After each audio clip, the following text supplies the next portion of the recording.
Hey everybody. So today is Tuesday and it's pretty rainy today, so I'm trying to find some inside projects or undercover projects that I can be working on. So one of the things that I was actually hoping to not need to do, but I need to do it now, is I'm going to be putting the chickens that we have in the barn out here in our carport area. So we've got our poultry right now in two spots. So we have 27 chickens. I think it's 25 hens, 2 roosters in the barn.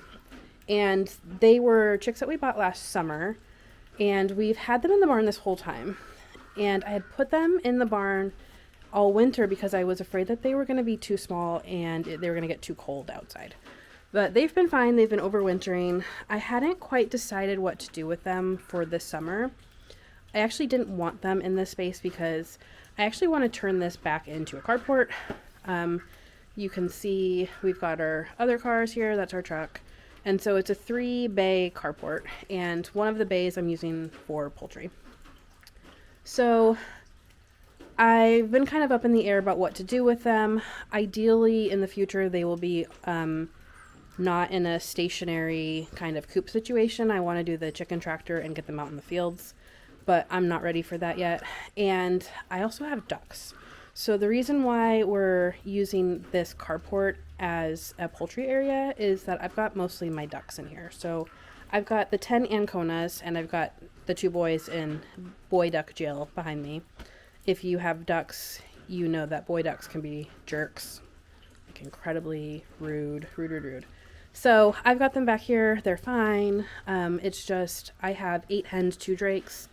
And even with that ratio, they are too much for the girls. And so much so that my girls will end up with bald necks because the boys are just too aggressive. And so every now and then I have to put them in there to give the girls a break. So I've got the poultry. The ducks can't be in the barn. They're way too messy. Especially because right now I've got the chickens on the 2nd floor in the barn, and there's no way I could keep ducks up there and keep it clean. But because the chickens in the barn are on the 2nd floor, they're right under our metal roof. And with the weather warming up, they're getting too hot. So even today, I've had the fan on high all night and the lights off. And I went in there to do my morning chores around 10:30, and it was already very warm up there. And so it's going to get too hot for them. They have to move. So what I'm going to be doing is outfitting this space to hold more chickens. So I have my ducks in here, but I also have, I think 5 or 6. 1, 2, 3, 4, 5, 6, 7, 8 chickens. We brought a handful of older chickens from Washington when we moved. They're essentially just pets at this point. I'm lucky if I get 2 eggs a day from them. So they're in here, and that's been fine, but this area is not set up for holding 30 more chickens. And so what I'm working on today is getting it ready. So I've already given it a pretty good clean. You can see I've got the nesting boxes just there. Those are cleaned out. Those have new hay in them. But what I'm working on right now is this side.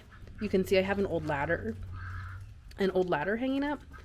And I'm going to be working on the roost bars because I don't have enough of those to comfortably overnight 30 chickens. So this side over here is going to become roosting bars. I'm also considering taking off, you can see I've just got plastic hanging up. So we do have foxes in this area, and so the siding that I've got right now is cattle panels put on the long length, and then I have chicken wire attached to the cattle panels, and I had just hung up shower curtains over winter because I wanted to try to keep some of the heat in as well as keep the wind out. So I might roll up the shower curtains just so that we now in the summer have more airflow. I'm not doing anything permanent in this space because I don't want the poultry in here forever. In fact, I would have loved not to have needed this, but I'm not ready to get them out in the fields yet. So, and now that ideally, yes, they could go out in the fields. Sorry, you guys got really light there. Ideally, they would go out in the fields in the summer, but having the chickens in the barn over winter worked really well. like really well. It kept them warm. It kept them in a place where I could do lights. I could do the heater in the water just to keep their water going and not freeze over. They had access to hay and straw. I could add their bedding really easily. It was really perfect. And it meant that I didn't need to go to another space in the winter to kind of clean up my animals. So I'm hoping eventually, because we are thinking about adding more rough coat collies at some point, I'm thinking this could be like a nice space for a kennel situation. But eventually I do want to board these sides and have it be like a living space, and maybe make half of this a third carport, because we do have 3 cars and we don't have enough places to park cars. So in the meantime, I thought I'd get you guys set up on a time lapse so you can see what I'm doing with the roosting bars. So if you remember in the field that I'm fencing, we had a tree that fell in the field, and I've cut a lot of those pieces up to sizes that I thought I could use for roosting bars. So I've already gone down to the field to get those, and I'm going to be unloading those and figuring out what configuration I could do for the roosting bars and see how many of those I can actually use. I might need to just go also get more wood from the barn to make additional spaces. We'll see. We'll see how far I get. So anyway, I'm going to set you guys up on a time lapse.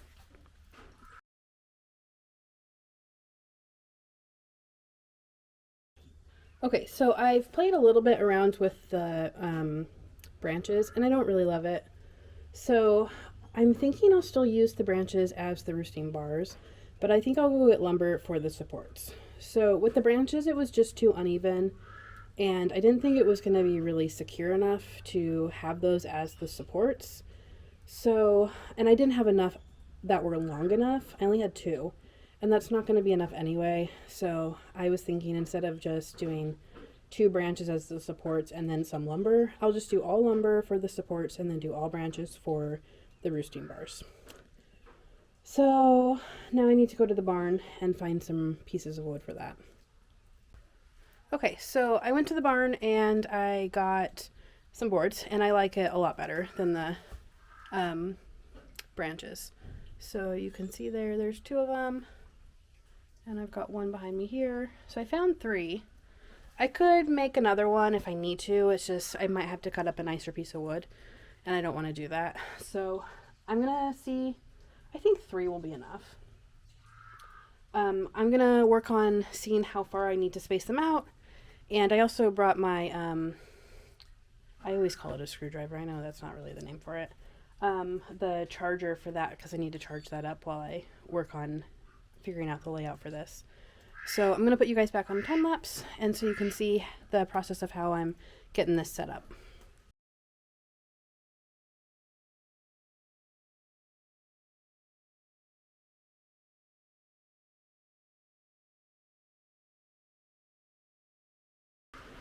Okay, so it's coming along pretty good. I'm just taking a break to recharge my electric drill. So I've got one of the roosting bars all done.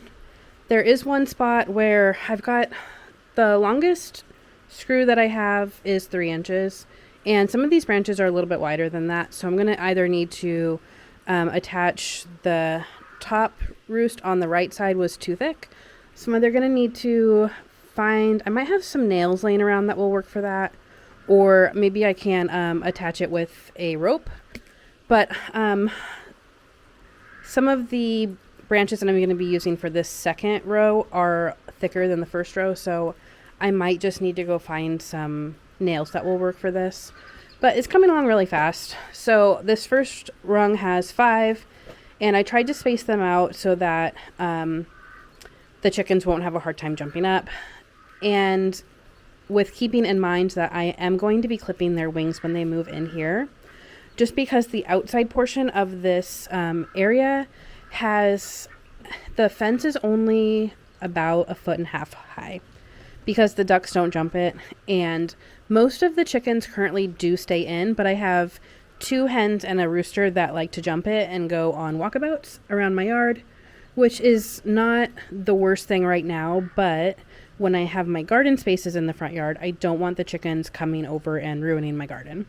So I need them to stay in their backyard. And so I'm going to be clipping their wings when they come, when I catch them in the barn, and then bring them over here. Okay, so I think I figured out what I can do for the branches that are too thick for my 3-inch screws. Because I was like, well, okay, I went to the barn and looked, I didn't have any nails. And then I was thinking, well, I'm going to have to go buy 4-inch screws or 5-inch screws or something. I'm like, just take a moment and think before you go buy something, because I'm pretty sure I was like, I think I can figure something else out.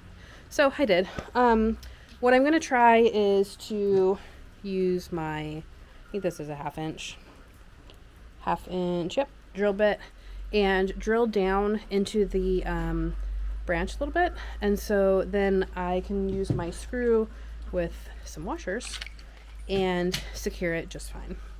So I'm going to give that a try on the one that I have left to secure on this first ring or rung of branches. And then if that works great, then I will use that same method on the second section of branches. And then I'm hoping that will fix the issue and I'll be good to go after this. Okay, so I got it all done. I know there's a lot of junk in the background, but I think this looks really good in here in the coop. I've got some things to clean up in the background, but very happy with how the branches turned out. I do need to put one more down here, or maybe 2 more down here, but I figure in the meantime, the chickens can use the other side to get higher and then move over. So I think it'll work really great for them. And bonus, I didn't have to buy any wood. I did figure out the screw situation for the thicker branches, and so that's all taken care of. Luckily, I had the right parts for my power saw to get those sunk in. So I can see the chickens are outside. They're a little scared to come in because things have changed. See, we got a chicken coming in, hopefully. I'm hoping that they'll use them tonight. I don't think I'm going to move any of the new chickens over tonight just because it's almost already 7 o'clock. And so I might let these guys have one night in here by themselves and then move the chickens over tomorrow night.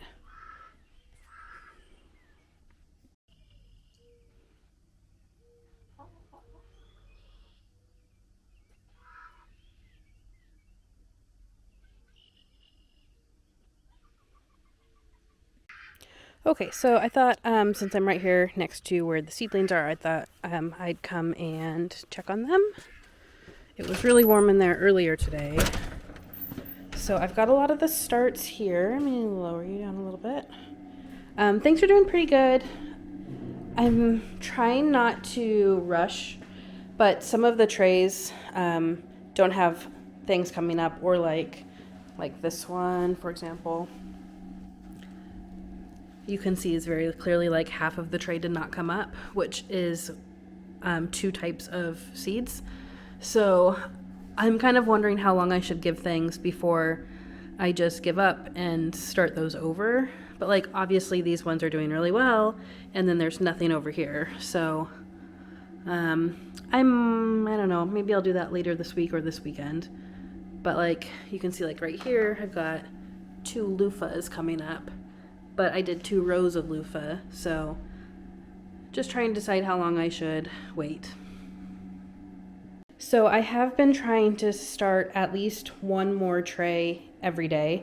So today I did this tray. So these are great white tomatoes. And then yesterday I did this tray, and then these are, let's see, Moscovich tomatoes.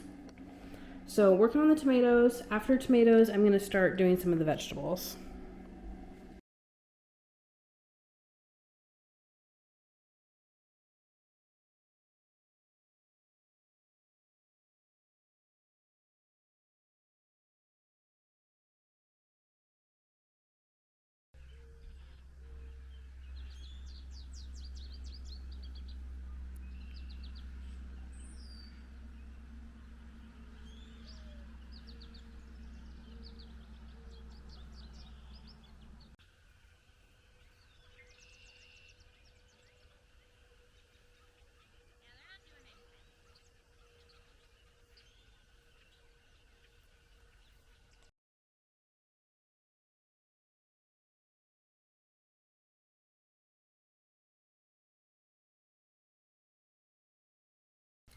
Hey everybody, so today is Wednesday, and I just finished up morning chores, which includes milking the goats, feeding the cows, feeding the horses, feeding the chickens, letting them out. I also started moving the chickens over to the new space where I finished the roosting bars last night. I've got Willa Jo behind me here, see if you can see her. And after I finish morning chores, then I usually let Willa Jo out to go to the bathroom. But today it's a nice day, and I wanted to go walk in our woods because I'm on the search for, I think it's called Dutchman's something flower. I'll post it here. I've never seen one before, and I've been joining a bunch of Facebook groups for like native species and foraging, and I don't believe had that variety of flower in Washington, and I really want to see it. So I'm gonna go check our woods. People have also been posting that they've been seeing morel mushrooms already, and I want to see how our ramps are doing. I've been harvesting those from our woods. We also didn't have those in Washington, and Julie and I both really have discovered that we really love them.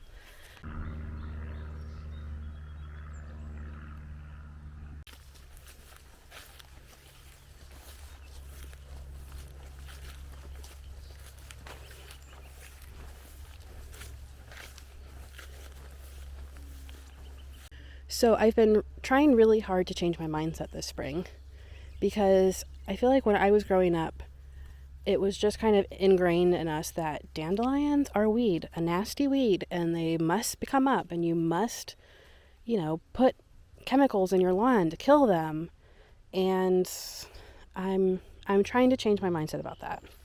We have all these beautiful dandelions, and we can eat them. They're feeding pollinators. They're first food for a lot of animals in the year. And I'm trying to change my mindset. And it's hard because, especially towards the house on the lawn, we've got dandelions. But you know what? It's okay.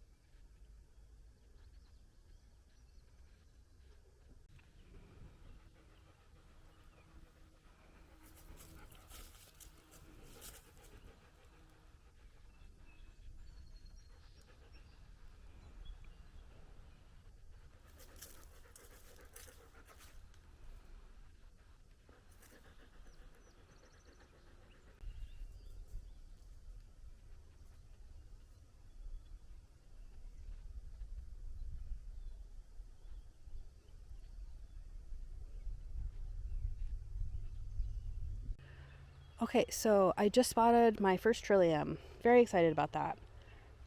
It's very small compared to the ones we had in Washington. But it is white, and it says, oh, I see a wild strawberry. I'll flip you around here in a second to show you, but a lot of skunk cabbage is coming up, lots of May-apples, lots of violets. I'm still seeing ramps. I have yet to see any morel mushrooms, but I'll keep my eye open. Haven't seen any of those Dutchman's, I think it's like pants or something. But yeah, very excited to see my first Trillium. I really want to see a red one. I've never seen a red one before.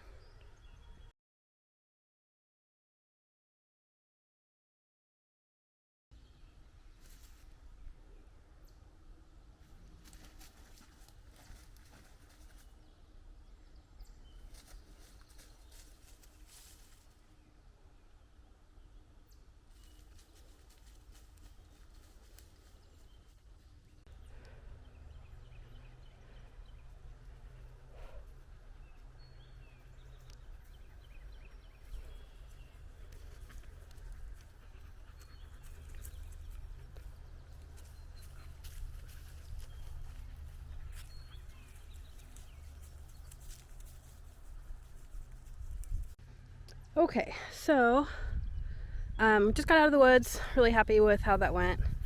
You can see I'm in this field. This is, we call just the field by the horseshoe. So we own, um, I'll try to put it in the video before this, a horseshoe of the creek.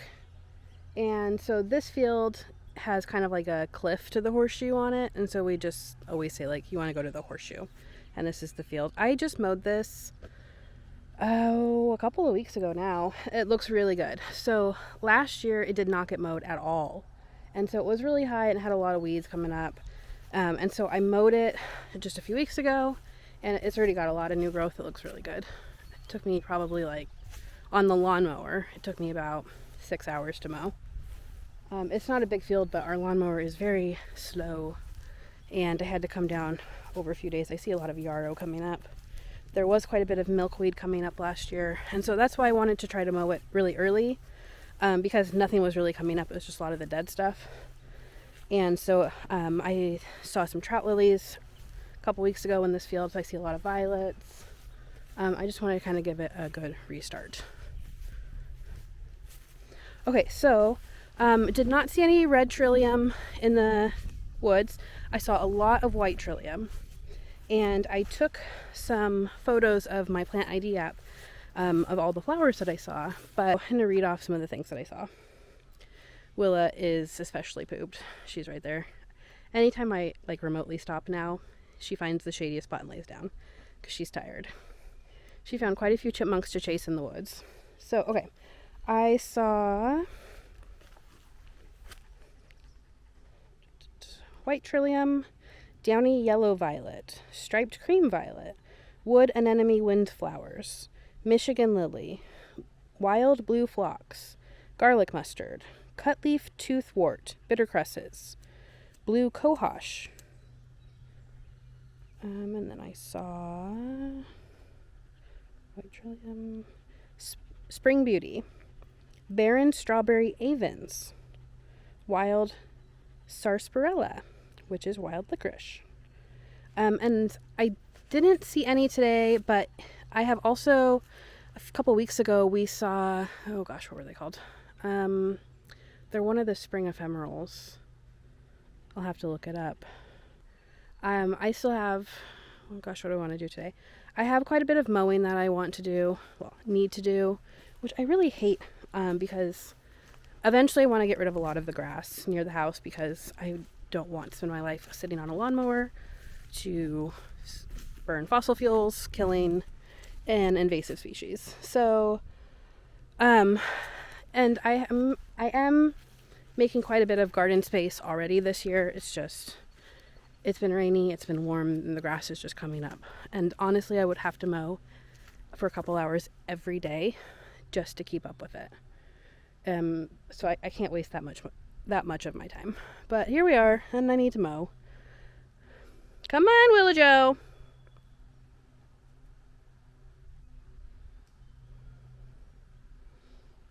Yeah, come on, we're almost done. All right, that's going to do it for us this week. Thanks for joining us, and I hope you enjoyed your last full week of April. We'll see you next week for some more farm updates.